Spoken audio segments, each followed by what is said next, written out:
अमरावतीमध्ये बच्चू कडू यांनी अनोख्या पद्धतीने धुलीवंदन साजरं केलं। रस्त्यावर मागण्या लिहिल्या आणि सरकार विरोधात त्यांनी आंदोलन केलं। शेतकरी दिव्यांगांच्या मागण्या रस्त्यावर लिहून हे आंदोलन करण्यात आलं। शेतकरी कर्जमाफी, शेतमालाला दर देण्याची मागणी बच्चू कडू यांनी केली। अमरावतीच्या करळपूर्णा इथं बच्चू कडूंचं हे अनोखं धुलीवंदन पाहायला मिळालं। रस्ते रंगवले आणि बच्चू कडूंनी सरकारकडे अनेक मागण्या याद्वारे केल्या। शेतकऱ्यांची कर्जमाफी करा, स्वामीनाथन आयोग मान्य करा आणि शेतकऱ्यांच्या शेतमालाला भाव द्या यासह अनेक मागण्या त्यांनी रस्त्यावर लिहून हे आंदोलन केलं।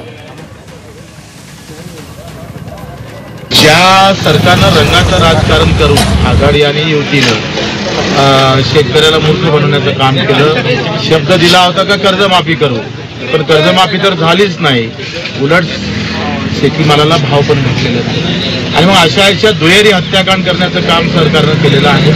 मग दिव्यांगाचे पगार वाढायची मागणी आम्ही केली होती, मानधन वाढायची 4 महिन्यापासून त्यांना पगार नाही आहे। त्या सगळ्या महत्त्वाच्या गोष्टीकडे युती सरकार जाणीवपूर्वक दुर्लक्ष करते।